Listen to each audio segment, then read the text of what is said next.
Okay.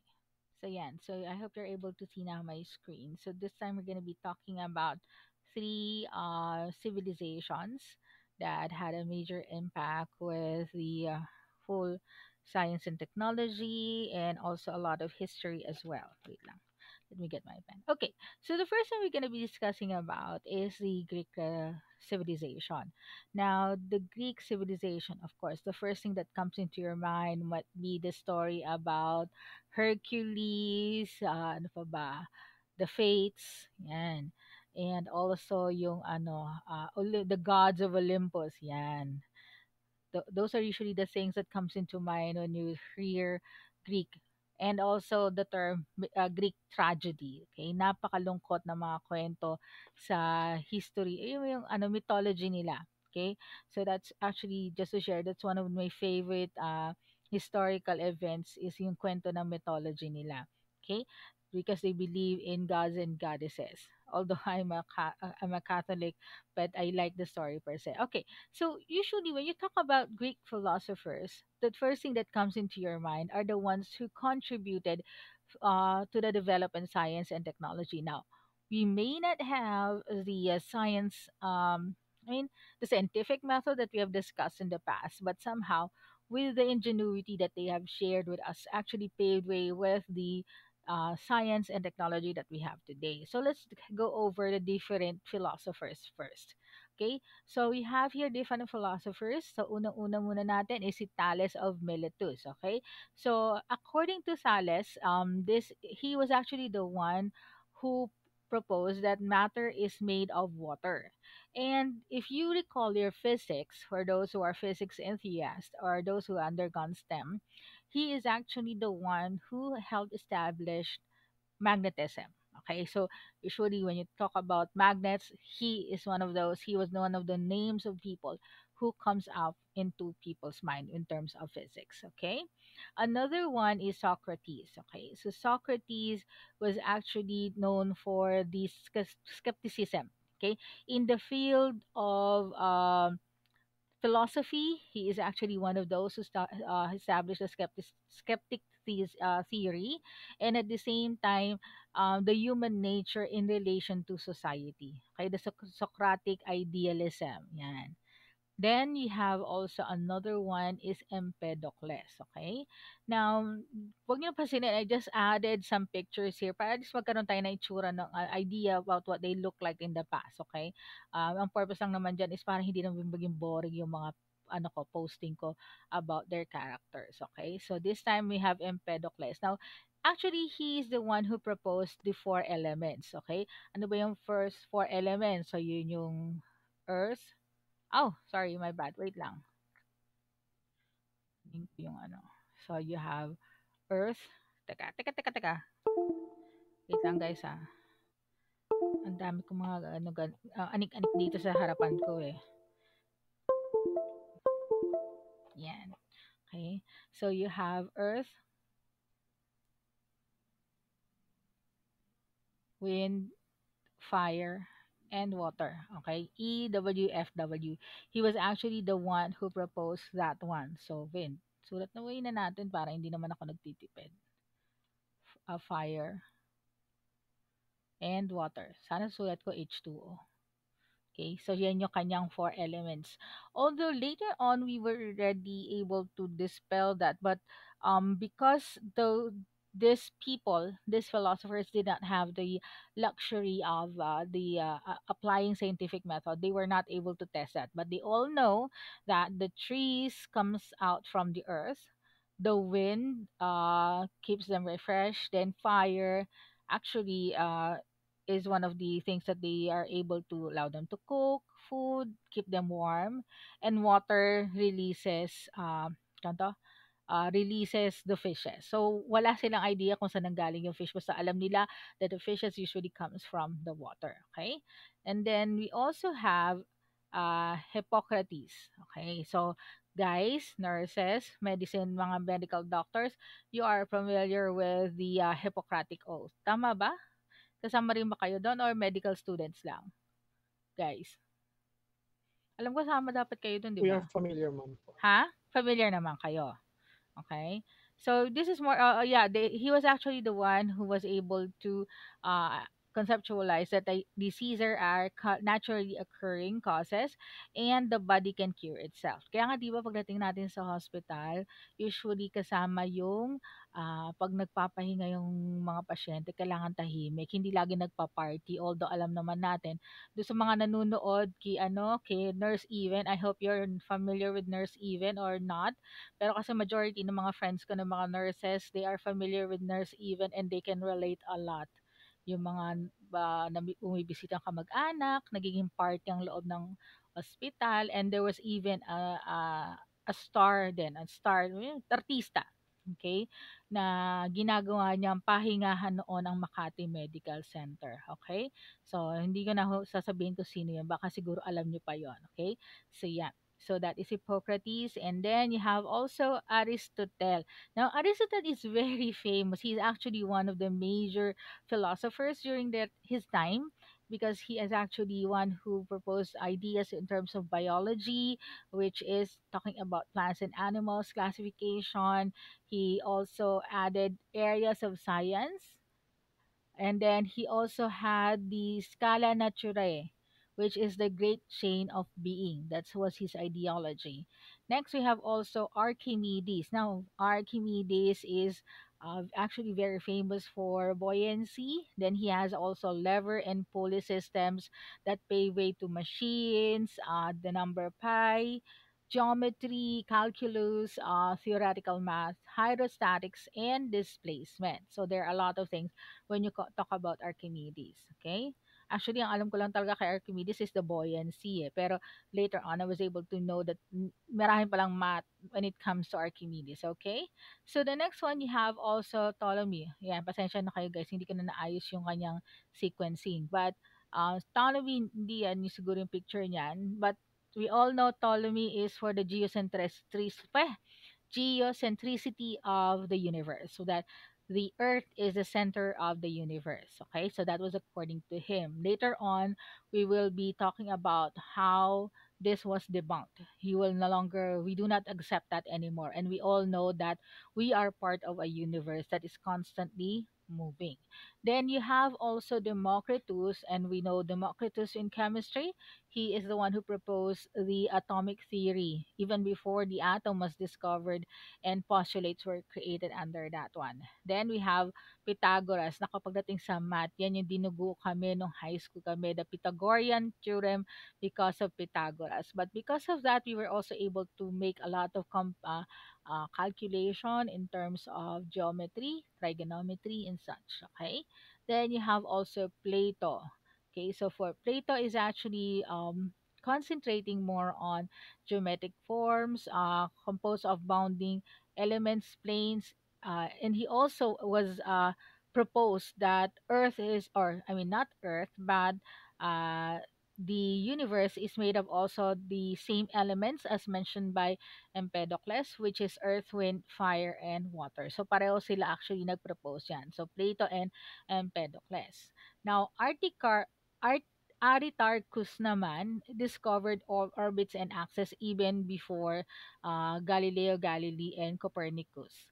And then Hipparchus was actually the one who calculated the length of month, which is almost 1 second. Kumbaga, isang segundo lang yung difference, yung calculation niya ng isang buwan to the modern month that we have right now. Kumbaga, sobra lang siya ng 30 days and 1 second. Okay? Then we have Eratosthenes here. So yeah, si Eratosthenes, he's actually the one who actually calculated the circumference of the earth. So imaginein mo, philosopher sila, wala silang other means of navigating the world, because navigation on the world is actually was done during the Renaissance na. So that's thousands of years difference. And when he calculated it, it was actually just 3,000 miles off. Ang computation niya is around 2,000. Okay, 2,800. Okay? So, ang actual is 2,700, 27,300, tama? 27,700 yung actual na um, pag calculate ng circumference ng planets natin. Okay? So doon ka ganun katindi yung kanilang I mean the idea how he was able to get the circumference by just measuring areas within Italy.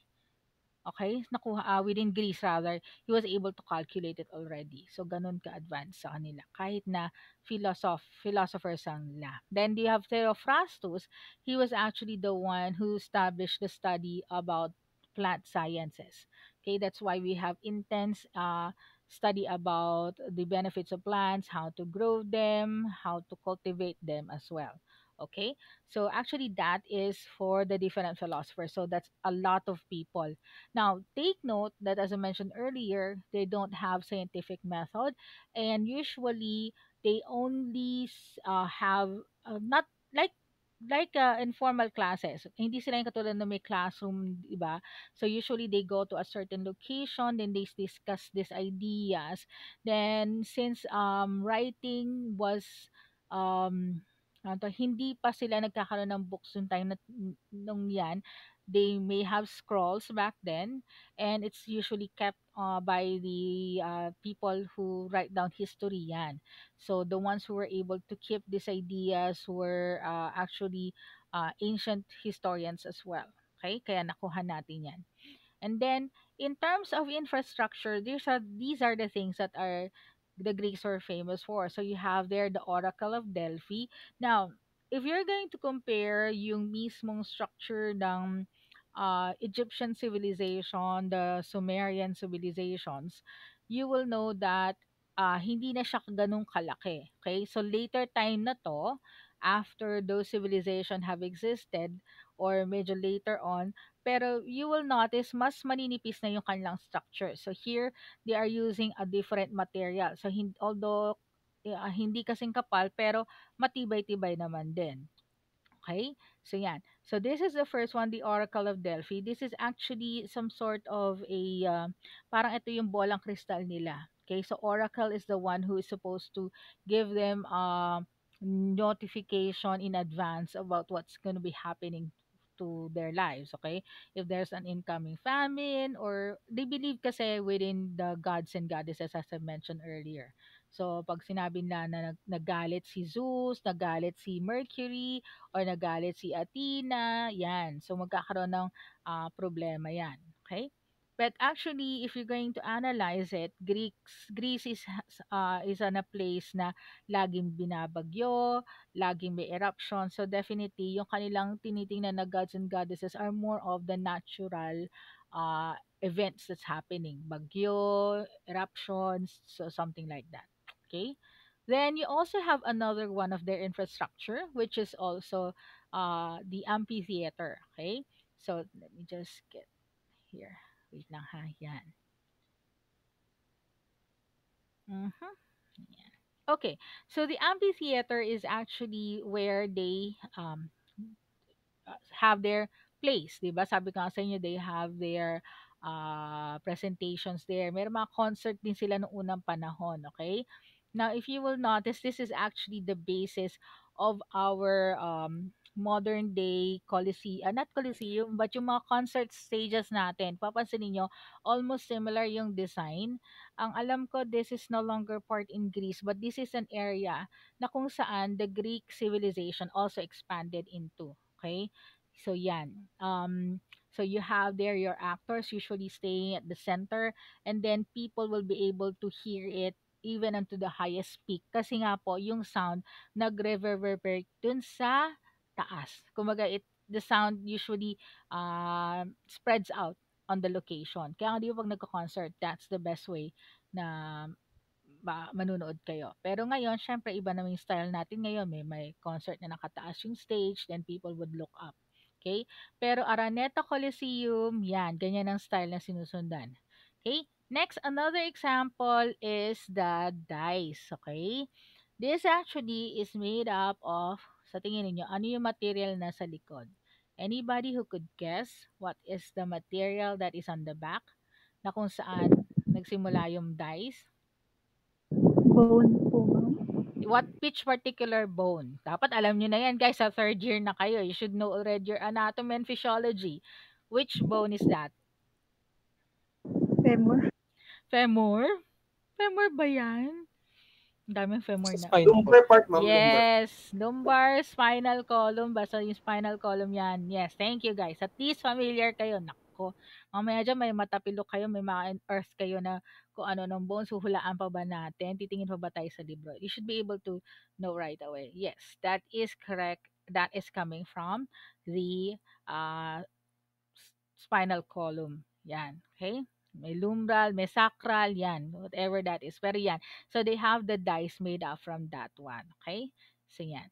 Next, we have also, this is actually one of the ingenuities that help them raise those construction na mas mataas. So you have here a crane, a wooden crane. Okay?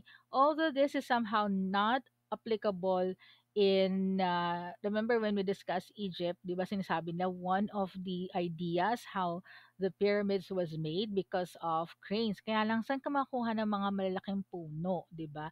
Saan ka magpuputol ng puno? Doon puro nga buhangin, di ba? But in Greece, it is possible because they have a lot of vegetation there. Okay, marami silang mga puno. At sa pangalawa, they have very strong, may yung rocks nila. May rocks sila, hindi sila mabuhangin. Okay? Then another one, yan, you have the catapult. This allowed them to fight their enemies. Yan.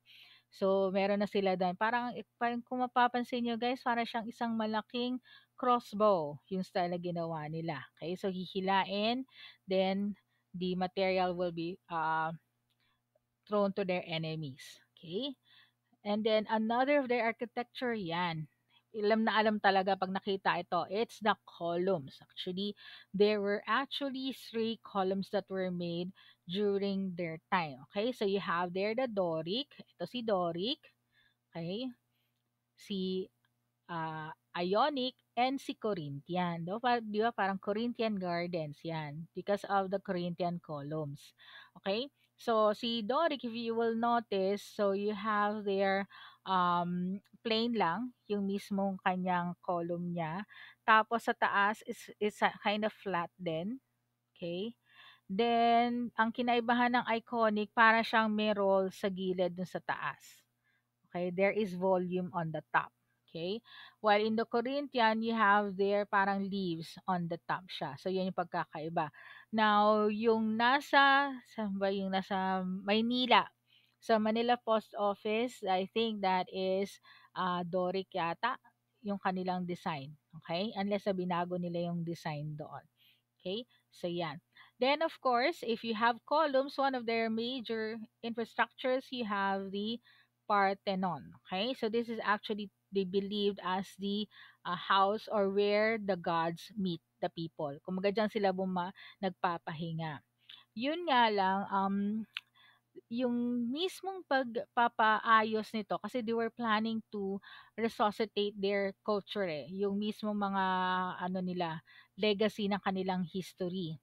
Okay, so one of their aim of the Greek government was to um to restore the Parthenon. But unfortunately, alam niyo naman siguro, I'm not sure if you're aware, Greece is no longer part of the European Union, 'di ba? We have a European Union wherein majority of the all European nations are part of that one at meron sila doon yung parang meron silang access sa bawat country. So for example, ako'y taga Greece. Wow, Greece. Usually magaganda ang mga bone structure ng mga taga Greece at saka Italy.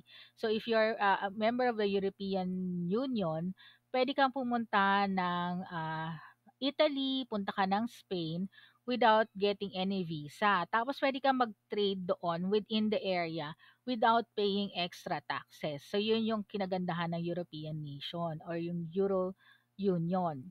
Unfortunately, hindi nila kaya ng makipagsabayan kaya nag-back out sila. So, actually pinakamahirap ang Greece sa European Union. So, hindi pa sila nakakasama ulit ngayon.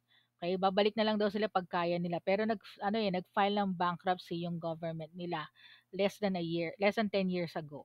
Okay? So yan, that's for the Greece. So hopefully maging maayos na sila. Okay?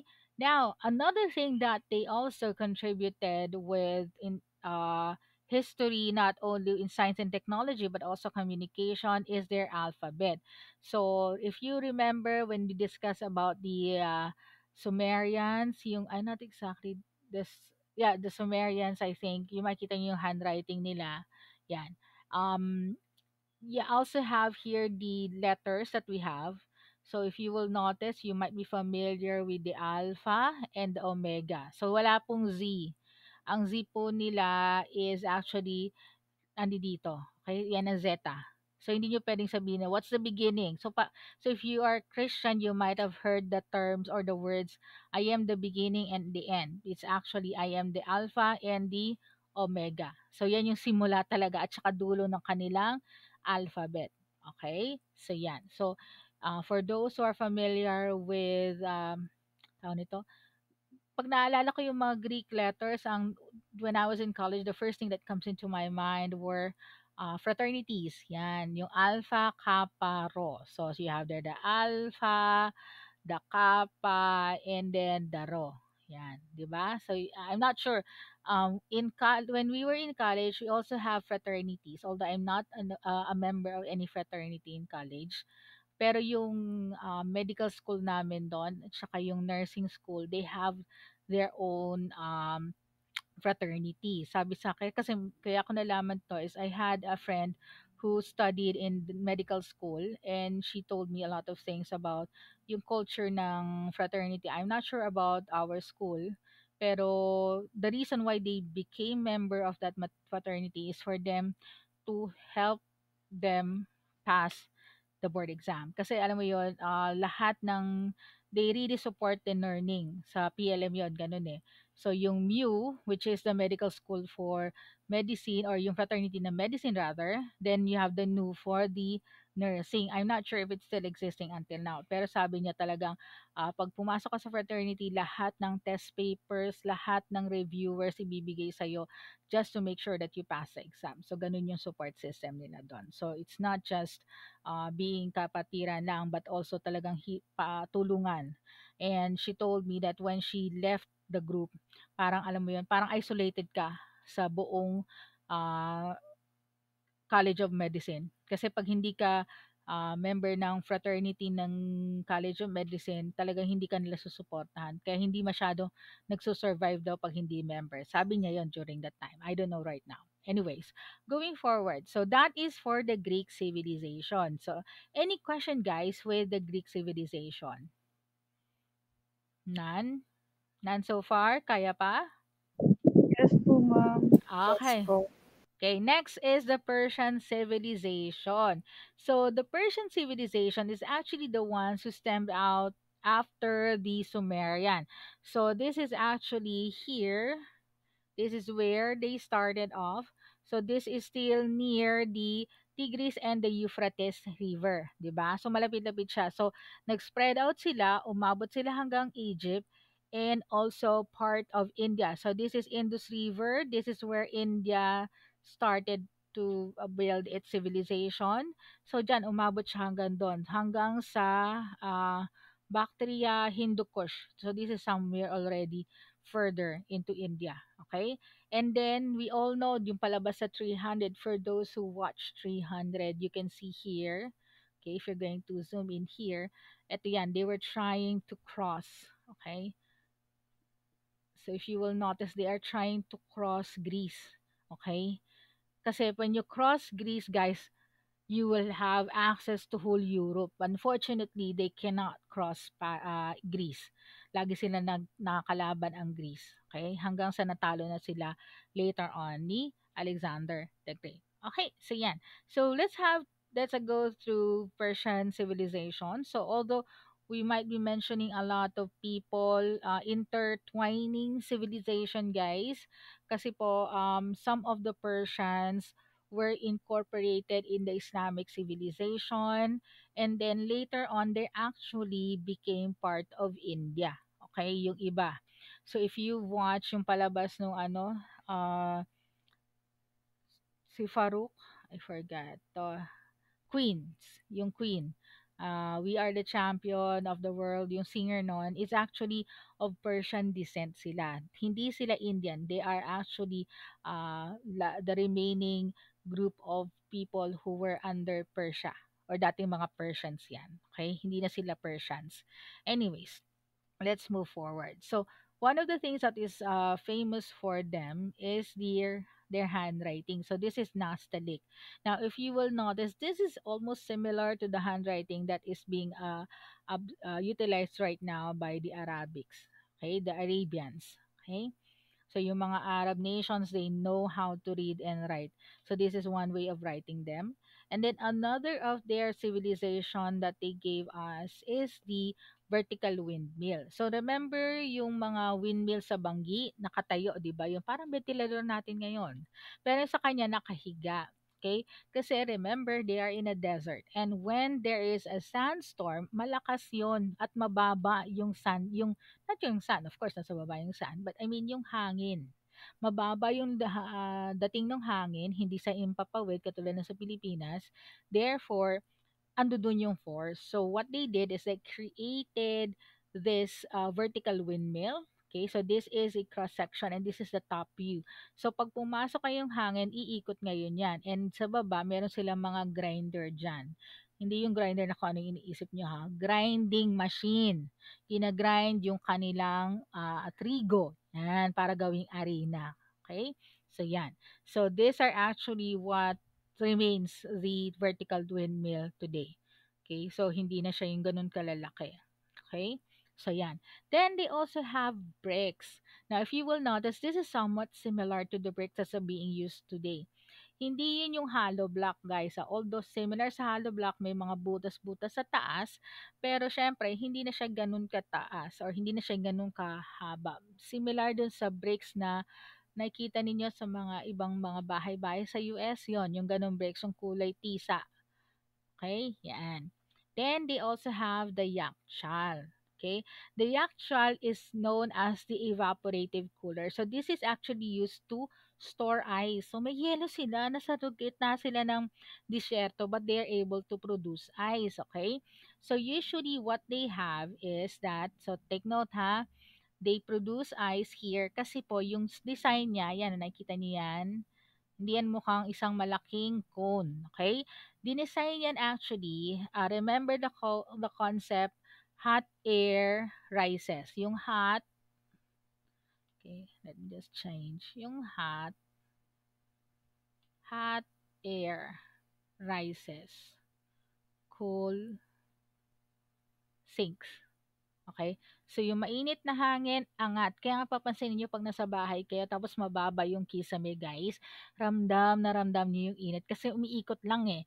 Pero, kung mataas yung mga, alam mo yun, may mga bahay kayo, matataas yung mga kisame ninyo, kaya meron kayong parang style na, parang loft type. Yung mga naka-loft type, yung mga matataas ang ceiling, yung init na sa taas. Kaya hindi nila nararamdaman yung init sa sala, sa kusina, yan.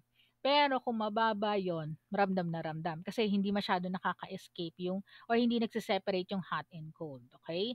So, pagdating ng summer, usually what I would advise, so yan, nasa bahay kayo. Pag nasa bahay kayo, yung ventilador nyo, wag tututok sa taas, lalo na pag mainit. Kasi po, pag tinutok nyo sa taas, lalong iikot lang yung init. Okay, tutok nyo sa sahig kasi nasa baba yung malamig na hangin. Okay? Tapos pagdating naman ng taglamig, sa taas kayo tumutok ng hangin para yung mainit, yun yung iikot. Okay? Para hindi masyadong malamig na malamig. Okay? Now, how do they make the ice? So usually they have an underwater delivery system. Parang meron silang call this, parang hindi siya septic tank, hindi siya sewage system. You call it as the kanat. Ano ba yan? Wait lang guys ha. Ang shoga na sulat ko. Q A N A T. Kanat. Okay, so that is the water system. So they usually have water that is being delivered to their area. So dumadaan yan sa ilalim ng bahay nila, then pupunta ngayon do sa isang pwesto ng yakshal. So once the water usually stays within the yakshal, it will have the capacity to freeze itself quickly. Okay? Especially during winter. May winter din sa kanila at pag nag-winter sila guys, hail ang umaabot sa kanila. Kahit sa Saudi may winter din. Pag nag-winter sa kanila ang lamig-lamig. Yun nga lang pag nag-summer, Diyos ko, ang wagas-wagas din ng hotness doon. Hotness overload yan. Okay, so when the water from the kanat enters the yakshal, so yung area na naka-design doon is madali siyang mag-freeze and then they can produce the ice already. Okay? So yan. So that's what's happening. And at the same time, the yakshal is like their big refrigerator. They can store meat or any produce that they want to keep frozen or colder. Okay? So it's gonna be staying there for a whole year kasi nga because of the design of the yakshal itself. Okay? So lumalabas lang yung hangin. So this is that's how they uh make sure that their food is available most of the time. Okay? So that's in Persia. Now, in terms of their decoration, we saw the way the Egyptians decorated themselves, right? Now, for the Persians, if you will notice, somehow they incorporated like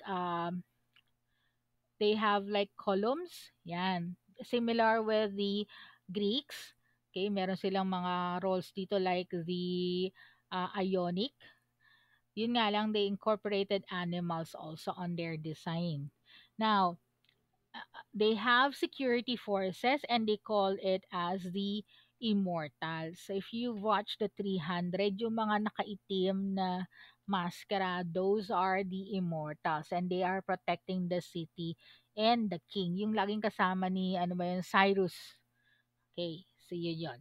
Then of course, if you talk about Persia, don't forget the salting carpet.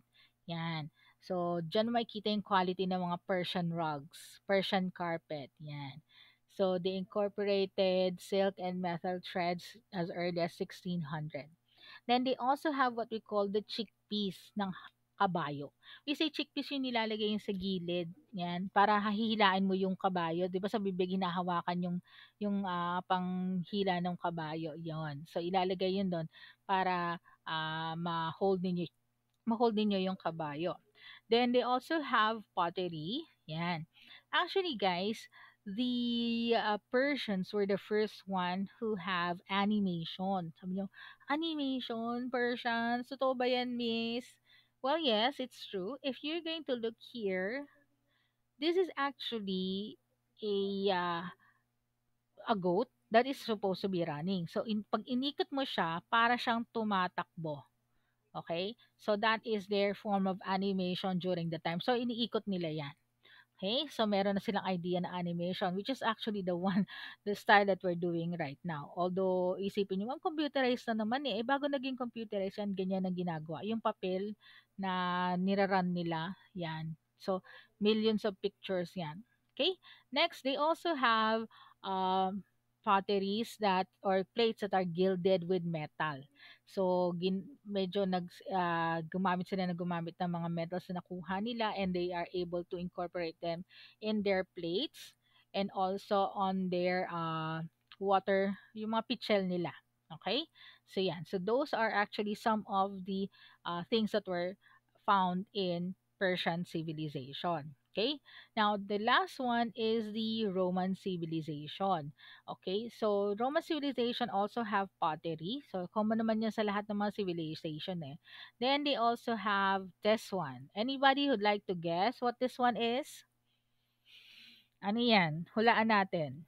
Anyone? Doon sila nagpo-poops, ma'am. Tama, diyan sila nagpo-poops. Ano yan? That is a common bathhouse. Common CR. Okay? Later on, I'm gonna show you some pictures. I'm not sure if I've included this on this particular PowerPoint, but that's a good one.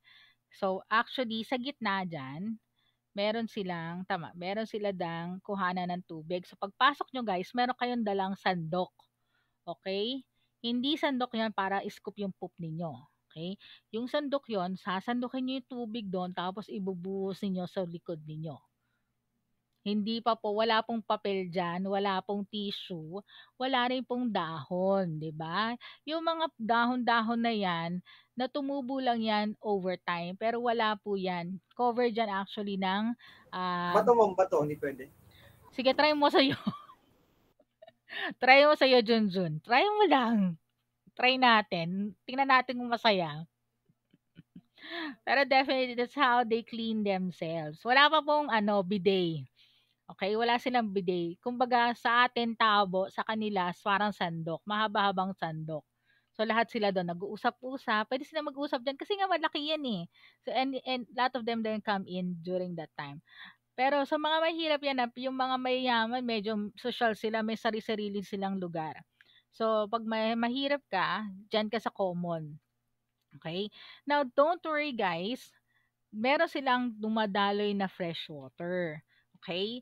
So, lahat yan, may tubig yan sa gilid. So, aside from the sa tubig sa gitna, meron silang tubig din sa gilid na dumadaloy. Okay? Because they have fresh water that is being delivered by the aqueduct. So, yung nasa taas natin yan, ito, is actually coming from the mountains of Spain. So, yung tubig galing sa Spain, diretso yan papunta sa city ng Rome. Okay? Sa Italy. Then, the water is actually going through inside. So, yung kung mapapansin nyo here, wait. So, if you're going to look here, yan. So, that is how water is entering their system. Until now, guys, if you're able to visit places wherein the Roman roads used to can be found, you will still actually see the aqueduct until now. Now, this is actually constructed during the Roman Golden Age. Okay, so you have Augustus who created a lot of roads, a lot of infrastructure. Okay, kaya naging very famous ang uh, Roman civilization because of their roads. Kaya nakakarating sila kung saan-saan. And at there was also alam mo yun, since tawag to, inadapt nila kasi yung infrastructure ng Greece. Kaya kung mapapansin niyo yung if you're going to go to Italy, yung design nila is similar with Greece. Okay? Medyo pinaganda nila. Kaya nga sa English, meron tayong kasabihan in terms of literature, the glory that was Greece, ano ba yan? Nabubulal ako. The glory that was Greece, the grandeur that was Rome. Okay? So, ibig sabihin, si Greece ang nagpasimula, pinaganda lalo at in-expound lalo ni Rome. So, yan ang ibig sabihin nun. Then, here, yan. Actually, may nakikita ko mga memes ngayon eh, na kung saan pinagyayabang nila yung mga kalsada ng Rome hanggang ngayon existing pa. So, that's, let's say, uh, 2,000, almost 21, 2,100 years. Okay? That is yeah 20 like 2000 years ago, okay, when Rome started. So they were able to have roads that are existing until now. Pero sa atin, nung isang taon lang ginawa yung kalsada na daanan ng ulan, wala na, 'di ba? So somehow there's something wrong with our construction, 'di ba? So here is them trying to do their paving of the road. So if you will notice, they had layers here. So they have rocks. Actually, the same din naman ang ginagawa natin. Pero I think we're missing out on the quality of the work. Okay? So here, you will notice that they have the arch. Yan. Isa yan sa mga mga technology na establish natin with them, that they were able to connect yung mga bridges at the same time. Kaya nga tingnan nyo yung aqueduct natin dito. Puro arches ang ginamit nila. And it's, as I've said, it's still existing until now. So matibay talaga. Because they also have what we call yung mismong semento. They were able to include cement. Okay? Hindi katulad ng mga semento. Again, wag na natin sisihin ang kung sino man gumagawa. It's more on the quality, nawawala kasi. Pero yung semento sa kanila nag-start yon. Okay? So, here's an example of that paving road. Diba? Although, kung mapapansin nyo dyan, ay, wait guys, sorry. So, if you're going to notice here, some of them are already tinubuan na ng mga halaman. Pero alam mo yon, it's still there. Okay, this is actually a modern picture of one of the roads around Italy. Okay, that is ancient Roman roads. Okay, Now, aside from the roads that they have established, they also have domes. Yan.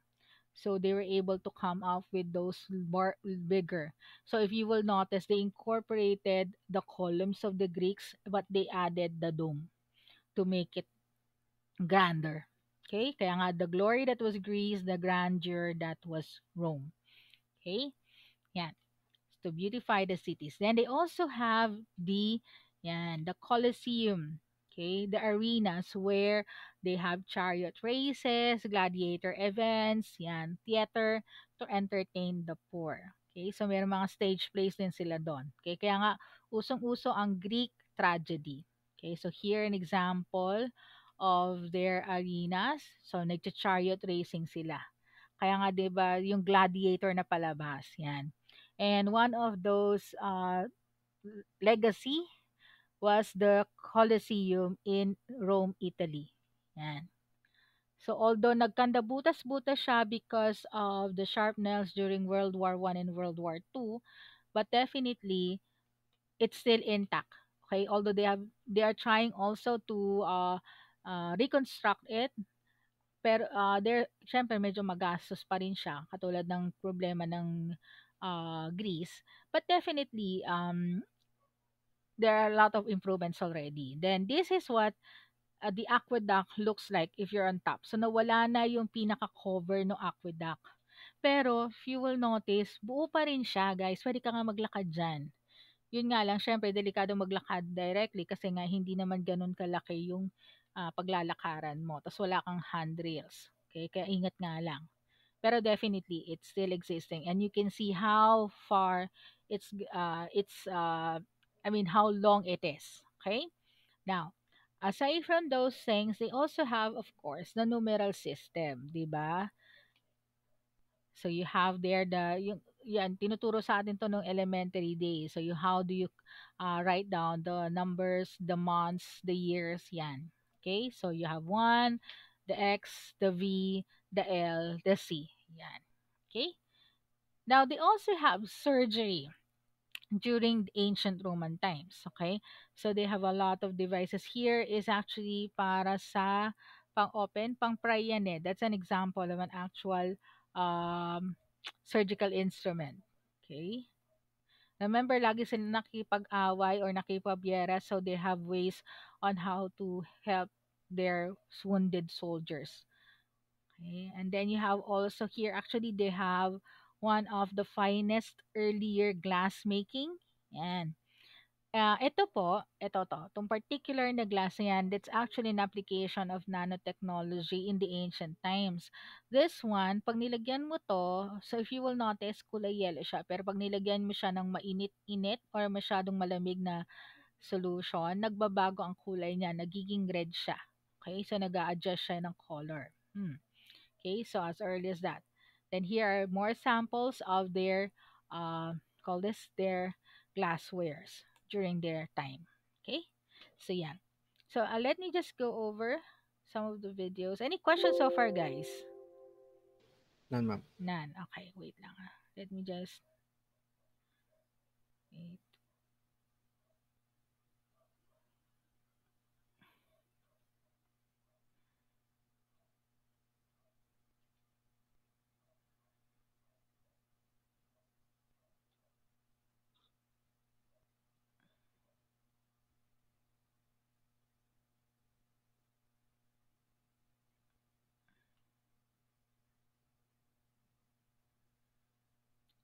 Okay, wait lang. Upload ko lang yung um call this. Wala na, nalog out ako sa T-Bell Hub.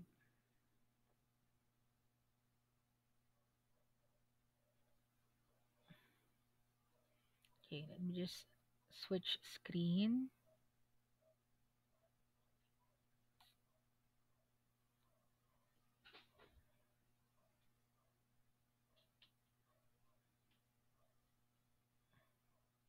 And so here, I actually included some videos.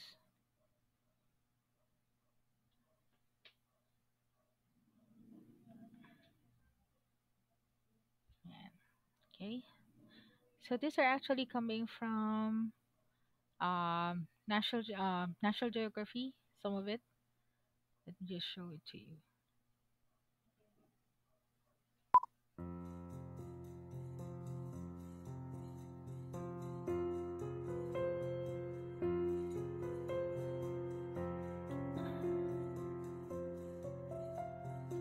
Technology is important because it is an inseparable part of human existence and man's restless nature. Humans are constantly redefining their needs and seeking answers to their problems. The techniques developed to solve these problems, simple at first, later sought the help of a systematic intellectual approach based on general principles and logic. If A is equal to B, and B is equal to C, then A is equal to C. It may seem simple to us now, but we should not forget that it took hundreds of thousands of years to come up with. Thales of Miletus's greatness lay in the fact that he was one of the first to examine the world in a logical way.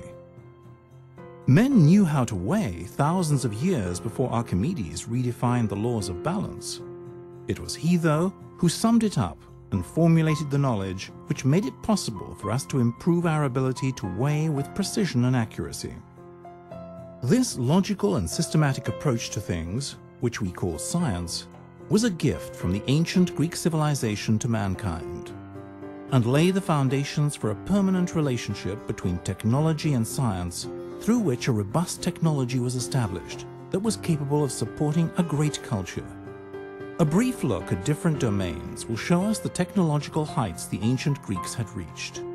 Through their mythology, they had even conceived of a technologist god, Hephaestus. They skillfully processed raw materials, stones, clay, wood, and thought up or improved on tools such as furnaces, wood lathes, or pottery wheels, which boosted production.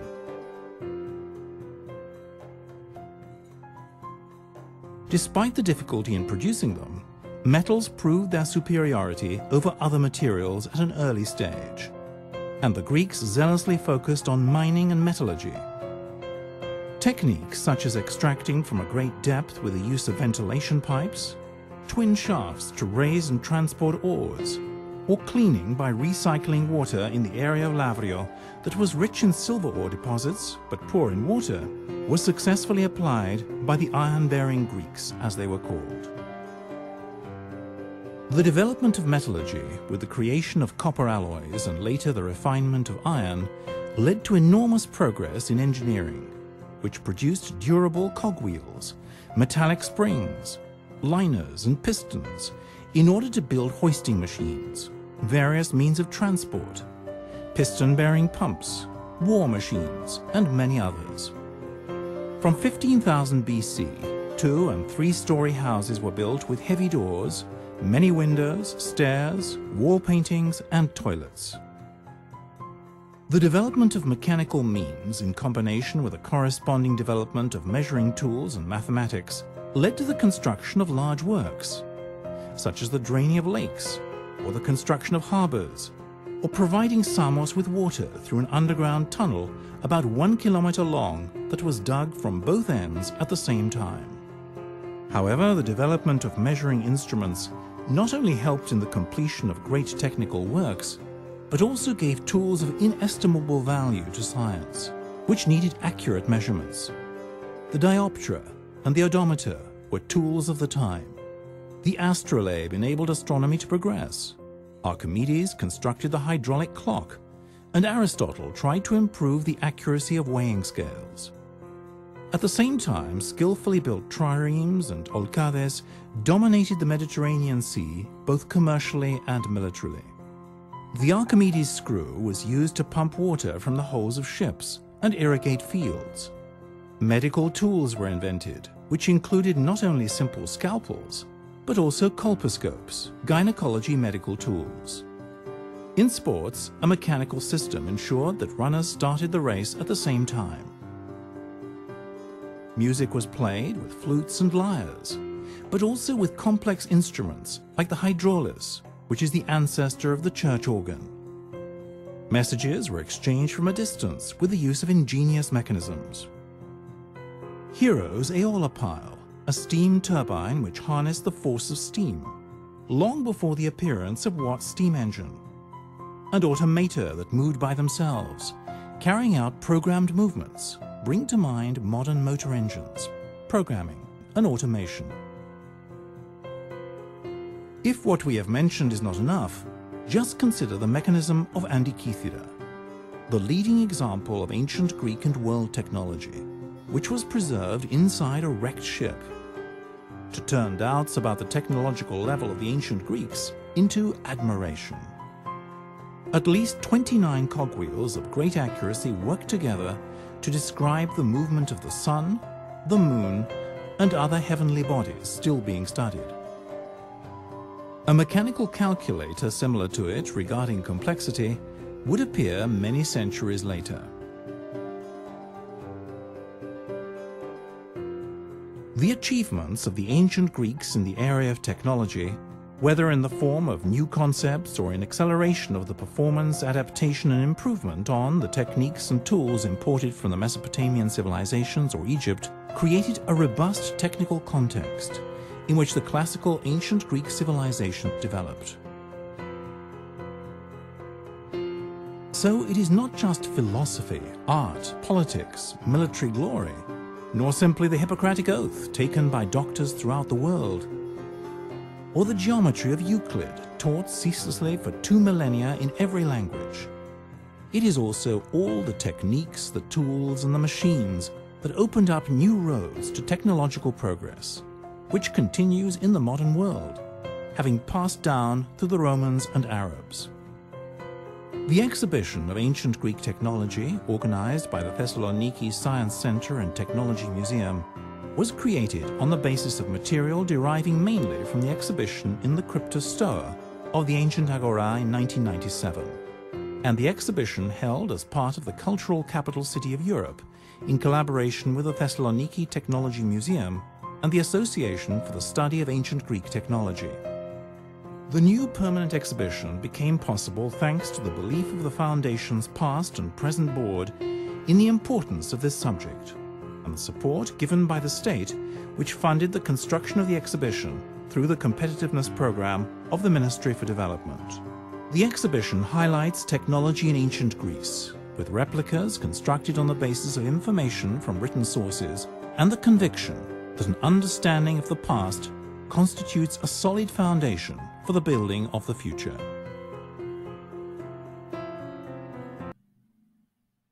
Okay, so that's for the Greeks. The other one is for Roman civilization. For the Roman civilization. So this time we're going to be talking about Iran discovery. So Iran is the modern day Persia. Persia, now known as Iran, has made some very important contributions to our world that sometimes go unnoticed. Hey guys, welcome back to FTD Facts. My name is Leroy Kenton, and for this episode I found 10 surprising things that were either discovered or invented by Iranians that we all still use today. Okay, so starting off with the first one, at number 10, we have animation. This one blew my mind. So animation is considered to be a modern technology that has advanced a lot within the last century, but it actually dates back to ancient Persia. A 5,200-year-old goblet was discovered in the burnt city. You can see a series of drawings of a goat jumping and eating leaves from a tree. Sequences of this image were also found in other goblets in medieval Islamic Persia. And this piece of art was discovered by an Italian archaeologist from a burial site in Persia. And next up we have the battery. A battery was discovered that was made out of a ceramic pot and some metal. And the battery is known as the Parthenon battery. The battery was tested by Western scientists, and they noticed that when the battery jar was filled with vinegar or some other type of electrolyte, it generated a current of 1.5 to 2 volts, and this predates the invention of the electric battery by Alessandro Volta of Italy in the 1800s. Next up we have human rights. So this thing right here, the Cyrus cylinder, it's recognized as the world's first universal charter of human rights. It's been dated back to 534 BCE, and the Cyrus iris cylinder is made from clay with Akkadian cuneiform script, and it was discovered in the ancient area of Babylon in 1879, which is in Iraq, and it's now kept in the British Museum in London. Do you know that Persians also invented the postal service? Chapar Kane is the Persian term for the first postal service, and it was used during the Achaemenid Empire. It was created by Cyrus the Great and later developed further by Darius the Great as a method of communication throughout the Persian lands. The system comprised of a series of stations along a 2,500-meter highway throughout the empire, where the Chapars would ride horseback to be delivered from one area to another area in the kingdom. This one's another mind-blowing one. There's also the Yakchal, which is a refrigerator. So the Yakchal is an ancient evaporation cooler. So this thing is pretty awesome. The words Yak means ice and Chal means pit. These refrigerators were mainly built and used in Persia, and the Persians had mastered the technique of building and using the Yakchal by 400 BC. The structure above the ground was dome-shaped and had subterranean storage space. The underground spaces were up to 5,000 cubic meters in volume, and many of these are still standing today. Cold air entered the structure through the base. The cone shape of the Yakchal made the remaining heat flow upwards and out, which caused the inside to remain cooler than the outside temperatures. The ice was created in the winter and it was stored in the Yakchal for the summer. The Persians were just brilliant. Also, algebra has its roots in ancient Persia. Muhammad bin Musa al-Khwarizmi was a Persian scholar who lived from 750 to 850 AD. His work spanned from mathematics, astronomy, geography, and today he's best known for his method through which he taught algebra as an independent science. And this is why he is known as the founding father of algebra. Then there's also sulfuric acid. Abu Bakr Muhammad al-Razi, he was a Persian astronomer, geographer, and mathematician, and he discovered sulfuric acid, also known as vitriol. It formed the basis for chemical engineering in modern chemistry, and sulfuric acid is used in many things like fertilizers, detergents, and a bunch of other stuff. There's also the use of the alphabet. During the mid-6th century BC, the Persian Empire of the Achaemenid dynasty rose to supremacy, and it spread across Mesopotamia as well as Afghanistan. The Old Persian language developed during the early history of this dynasty, and Old Persian is classified as a syllabic script, and many sounds began to be spelled with a combination of characters rather than having its own unique symbol. Later on, a more recent Persian language known as Pre-Middle Persian was used. The earliest version of the modern guitar exists in the form of the tar or lute. Of course, now the guitar is one of the most popular and widely used musical instruments in the world, and the Persian type of guitar was made using a wooden box and some strings, and it was invented at the time when musical instruments were a very rare thing to own. And the final discovery and invention I want to share with you is the water supply system known as Qanat. In the early days of the Persian civilization, a very well designed and managed water supply system existed, and it still exists today. The Qanat was an underground channel that was used to carry water from the water well to fields as well as houses, and its origins can be traced back to the first millennia BC, and the tunnels that made up the Qanat were several kilometers long and were actually dug by hand. So guys, were you aware of some of these discoveries and inventions? Let me know which ones you knew about below in the comment section. And before you go, here's a video that I made with specific facts about Iran. You're really gonna like it, so tap the annotation that's on your screen right now, or you can click on the link to it. I'll have it below in the video description.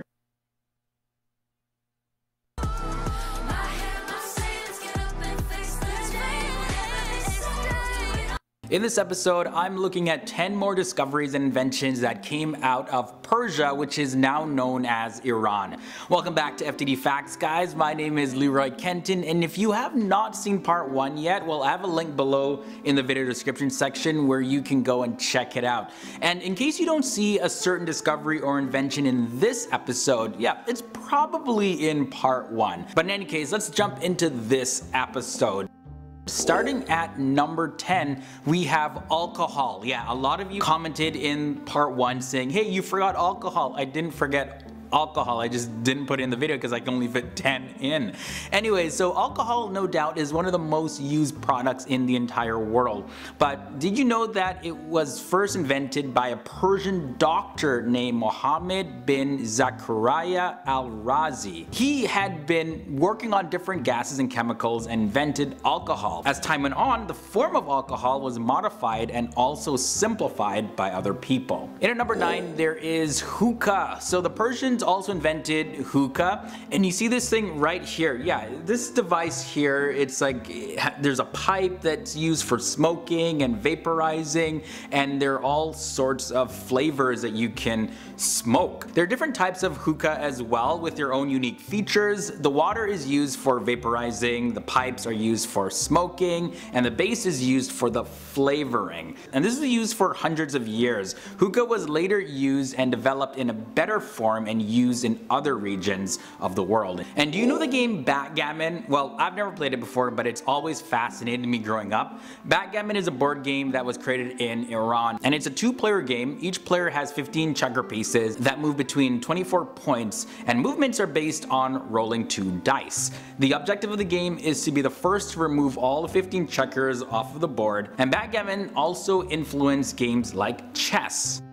But backgammon isn't the only game in this episode invented by the Persians. We also have polo. This game was first created in Persia in 600 BC and it was known as chogan. The game was originally used as practice for the army in the Achaemenid Empire, but it really became popular in the Parthian era. From there it turned into a worldwide sport during the Sassanid Empire. In ancient Persia, chogan had 2 types. There was one without the horse so that children could play it, and there's another version with horses for teens, young adults, whatever. And of course, playing it on horseback was just so much more fun. Kerosene lamps coming in at number 6. So a kerosene lamp, also known as a paraffin lamp in some countries, is a type of lamp that uses kerosene as fuel, just like the name implies. Kerosene lamps have a wick or mantle as the light source, covered by glass, and like oil lamps, these come in handy for keeping your place well lit during a power outage. They are often brought on camping trips as well as a backup for battery powered flashlights. The first description of a simple lamp using crude mineral oil was provided by the Persian alchemist al-Razi in the 9th century Baghdad, who referred to it as the Nafata in his Kitab al-Asrar, known as the Book of Secrets. Okay, grab is at number 5. A grab is a mechanical device with 2 or more jaws, and grabs can be used for things like dredging, loading and unloading ships, and salvaging. The mechanical grab, specifically the clamshell grab, was invented by the Persian Banu Musa brothers and described in their book of ingenious devices in the 9th century. The grab described by the Banu Musa brothers was used to remove objects from underwater and recover things in other bodies of water. The wind tower comes in at number 4. A wind tower, aka a wind catcher, is an Iranian structure used to create natural ventilation in buildings. There are various types of wind catchers. There are the unidirectional ones, the 2-directional ones, as well as the multi-directional ones. They were used in ancient Iranian architecture, and you can still find wind catchers in Iran today, as well as in Persian-inspired architecture in places like Pakistan and Afghanistan. Here we also have the Panamone windmill. So a Panamone windmill is a type of wind turbine, and it has a vertical rotating axis with horizontal wind catching blades. The earliest known windmill device was made by the Persians, and it was in the Panamone design. When the wind blew, the windmill turned, and there would normally be a grain grinder attached to it or some other type of device. Now, the earliest recorded windmill design was found in Persia, and is believed to have been invented between 700 and 900 AD. Wind-powered machines may have been known earlier, but there's really no clear evidence of windmills prior to that time period. At number 2, we have the Book of Healing and the Canon of Medicine. Abu Ali bin Sina was a Persian physician, astronomer, and a philosopher of the Islamic Golden Age.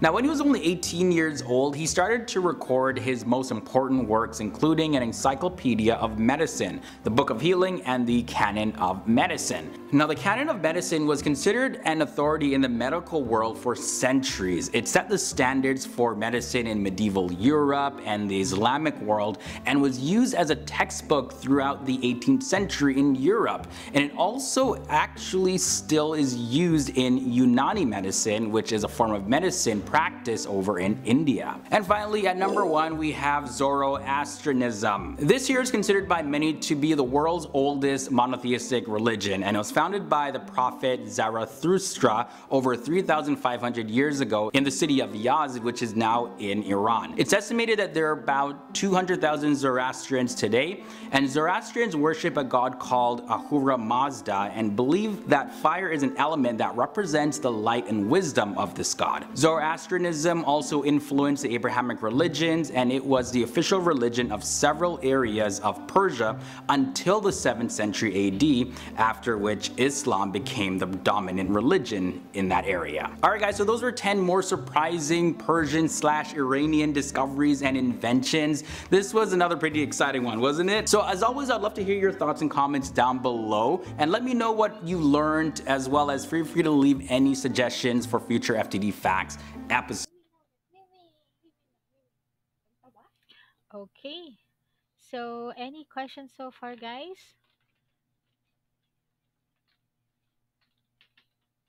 None, None. none po, ma'am. Okay. So, I'll go ahead and end this session now. And then I'm going to attach it, the video recording, after before the videos too. So you can review the lecture if you have time, if you want. And then I'll see you next meeting, okay? Have a nice day then, guys. Bye bye. Thank you, Thank you, ma'am. ma'am. Thank you, Thank ma'am. you. Thank you po, ma'am.